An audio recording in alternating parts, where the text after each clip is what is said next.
Levy व्यवस्था अध्याय 20। प्राण दंड के योग्य भांति भांति के पापों का वर्णन।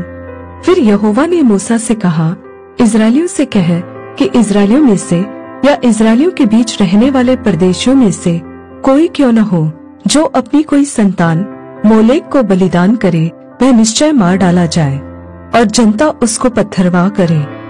मैं भी उस मनुष्य के विरुद्ध होकर उसको उसके लोगों में से इस कारण नाश करूंगा कि उसने अपनी संतान मोलेक को देकर मेरे पवित्र स्थान को अशुद्ध किया और मेरे पवित्र नाम को अपवित्र ठहराया।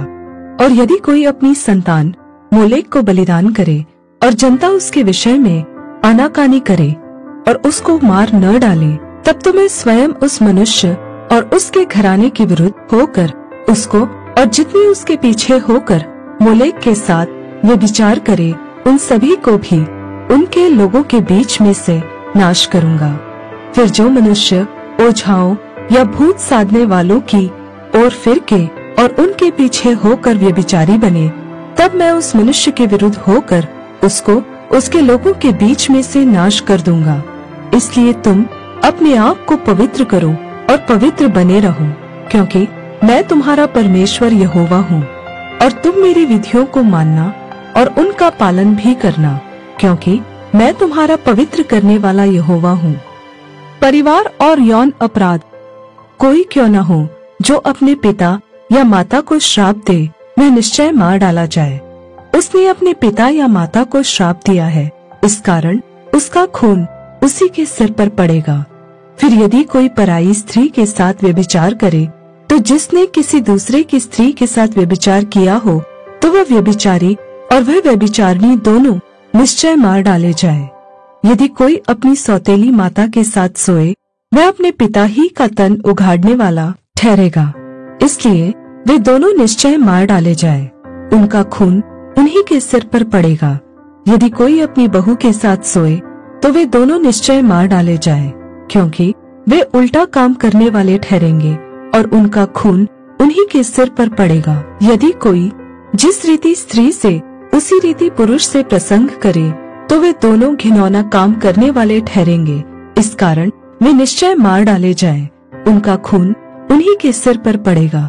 यदि कोई अपनी पत्नी और अपनी सास दोनों को रखे, तो यह महापाप है। इसलिए वह पुरुष और वे स्त्रियां तीनों के तीनों आग में जलाए जाए, जिससे तुम्हारे बीच महापाप न हो। फिर यदि कोई पुरुष पशुगामी हो, तो पुरुष और पशु दोनों निश्चय मार डाले जाए। यदि कोई स्त्री पशु के पास जाकर उसके संग कुकर्म करे, तो तू उस स्त्री और पशु दोनों को घात करना, वे निश्चय मार डाले जाए, उनका खून उन्हीं के सिर पर पड़ेगा।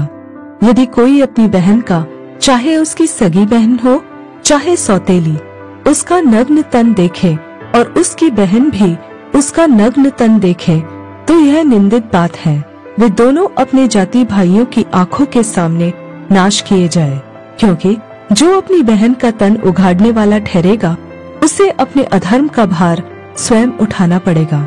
फिर यदि कोई पुरुष किसी ऋतुमती स्त्री के संग सोकर उसका तन उघाड़े, तो वह पुरुष उसके रुधिर के सोते का उघाड़ने वाला ठहरेगा और वह स्त्री अपने रुधिर के सोते की उघाड़ने वाली ठहरेगी। इस कारण वे दोनों अपने लोगों के बीच में से नाश किए जाए। अपनी मौसी या फूफी का तन न उघाड़ना, क्योंकि जो उसे उघाड़े वह अपनी निकट कुटुंबिनी को नंगा करता है। इसलिए इन दोनों को अपने अधर्म का भार उठाना पड़ेगा। यदि कोई अपनी चाची के संग सोए, तो वह अपने चाचा का तन उघाड़ने वाला ठहरेगा। इसलिए वे दोनों अपने पाप का भार को उठाए हुए निर्वंश मर जाएंगे। यदि कोई अपनी भाभी को अपनी पत्नी बनाए, तो इसे घिनौना काम जानना, और वह अपने भाई का तन उघाड़ने वाला ठहरेगा। इस कारण वे दोनों निसंतान रहेंगे। तुम मेरी सब विधियों और मेरे सब नियमों को समझ के साथ मानना, जिससे यह न हो कि जिस देश में मैं तुम्हें लिए जा रहा हूँ, वह तुमको उगल दे। और जिस जाति के लोगों को मैं तुम्हारे आगे से निकालता हूँ, उनकी रीति रस्म पर न चलना, क्योंकि उन लोगों ने जो ये सब कुकर्म किए हैं, इसी कारण मुझे उनसे घृणा हो गई है। पर मैं तुम लोगों से कहता हूँ कि तुम तो उनकी भूमि के अधिकारी होंगे, और मैं इस देश को, जिसमें दूध और मधु की धाराएं बहती हैं, तुम्हारे अधिकार में कर दूंगा। मैं तुम्हारा परमेश्वर यहोवा हूँ, जिसने तुमको अन्य देशों के लोगों से अलग किया है। इस कारण तुम शुद्ध और अशुद्ध पशुओं में और शुद्ध और अशुद्ध पक्षियों में भेद करना, और कोई पशु या पक्षी या किसी प्रकार का भूमि पर रेंगने वाला जीव जंतु क्यों न हो, जिसको मैंने तुम्हारे लिए अशुद्ध ठहराकर वर्जित किया है, उससे अपने आप को अशुद्ध न करना। तुम मेरे लिए पवित्र बने रहना, क्योंकि मैं यहोवा स्वयं पवित्र हूँ। और मैंने तुमको और देशों के लोगों से इसलिए अलग किया है कि तुम निरंतर मेरे ही बने रहो। यदि कोई पुरुष या स्त्री ओझाई या भूत की साधना करे, तो वह निश्चय मार डाला जाए, ऐसों पर पथराव किया जाए, उनका खून उन्हीं के सिर पर पड़ेगा।